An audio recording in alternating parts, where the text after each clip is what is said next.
sitting here in my robe, just not sit cross-legged because I don't want a nip slip happening, you know what I'm saying? Hello everyone, welcome back to my channel. I'm Maggie Fyvie, and today we're going to talk about a couple things that I learned in my year of being 20. Today I'm greeting you in quite a casual setting. I got my robe on, I got my makeup off, I got skincare slathered all over my face. I'm just having a really good moment. The reason that I wanted to make this video for this exact date in particular is because when this video goes live, it will be Sunday, July 1st, 2018, aka my 21st birthday.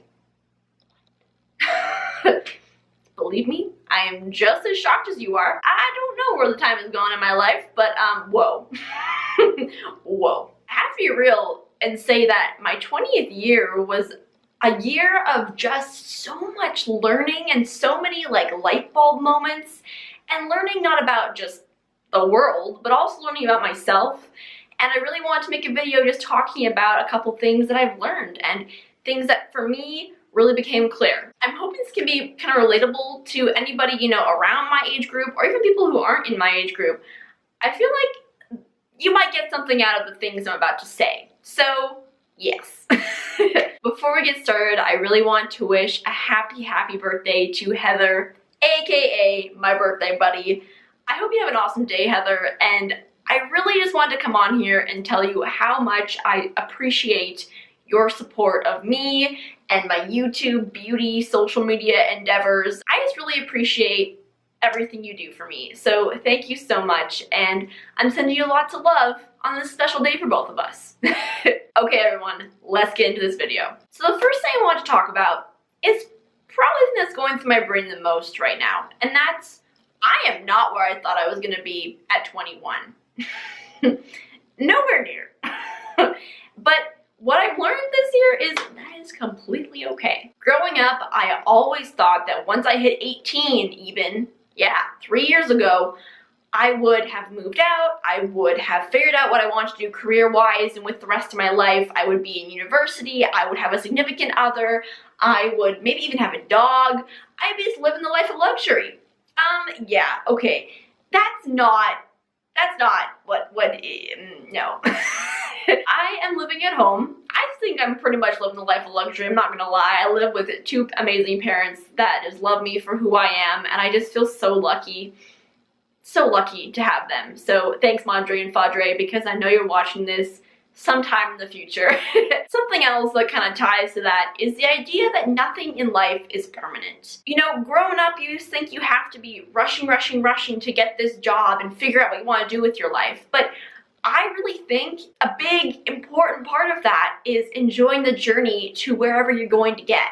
Because if you hate the journey to where you're going, are you gonna like the destination even? You know, like, you gotta like the yellow brick road to get to the Emerald City. That was a pretty good reference. Pat myself on the back. But seriously though, it definitely relates to living in the moment and being present in the moment. And I know that's definitely like a, oh, but I'm trying to think about the future. And for people my age especially, it's like, oh, the future is everything. But to me, if you're not at least getting a little happiness out of your day-to-day situation, there's gotta be a little reconstruction or, you know, renovation that's gonna happen. You know what I'm saying? And that also really is related to the whole timeline, society thing that's going on, you know? Like, we grow up not even being told, but just having the mindset that after we're done school, we're going to go to university immediately, we're gonna get a great, you know, degree or major or whatever, we're going to find the love of our lives, we are going to graduate, then settle into a job full-time and be happy with the rest of our lives, have kids, then eventually retire and have grandkids, you know? And yeah, that's an awesome timeline, but it is not, like it's not universal at all. And I think it's important to also know that if things are not in the same order or happen by the same time that you think it should in the timeline, that's okay. Everybody has a different timeline, and my timeline at the moment is very broad, very loosey-goosey. I just really want to be happy, and I want to have a family in the future, and I want to do something I love, but I'm not gonna think that the only way I can get there is to get this exact career and get this exact amount of money, and you know what I mean? That's just not where I'm choosing to think, and I don't think it's a bad thing not to think like that. You know what I'm saying? I'm not trying to downplay it. I understand that having an open timeline is definitely a little bit scary. It's terrifying. It is terrifying. But to me, it's more important that I'm happy and ending up with a happy outlook on life than being in a more structured situation. I guess that's really what I mean. So that's something that I really learned about myself this year. It was definitely a light bulb moment for me, that's for sure. So the next thing I want to talk about is the idea that even though something's good for someone, it does not mean it's going to be good for you. Or just because something works for someone in particular, it doesn't mean it's going to work for everyone. Trial and error is life, honestly. It can be huge decisions, it can be tiny decisions. But in general, I feel like if we don't try things, we're not gonna know if it, works out for us or not.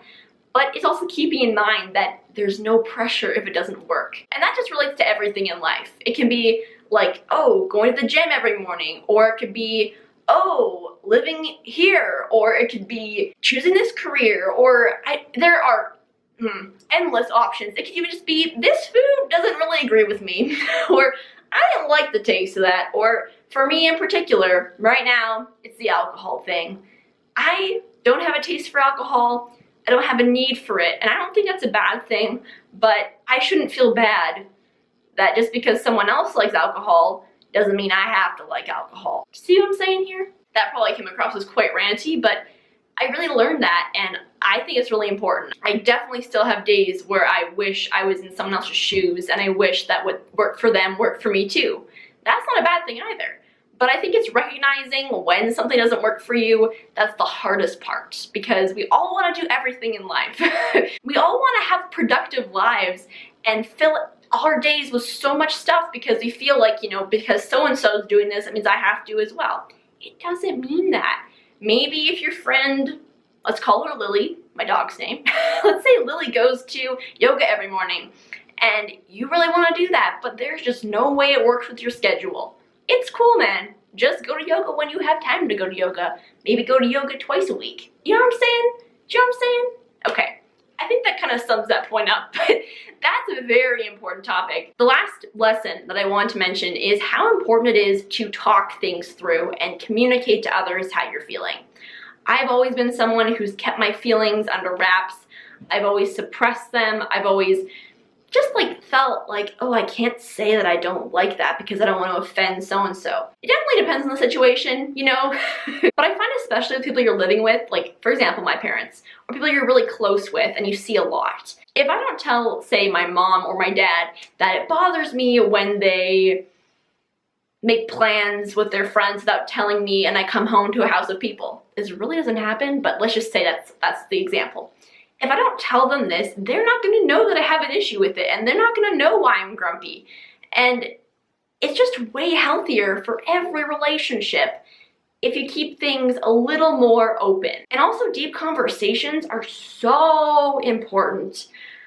I honestly just realized that this year, that how therapeutic it can be just talking about your emotions with like a family friend or a family member or just someone that you feel comfortable talking with. It's so important to just be able to let things out.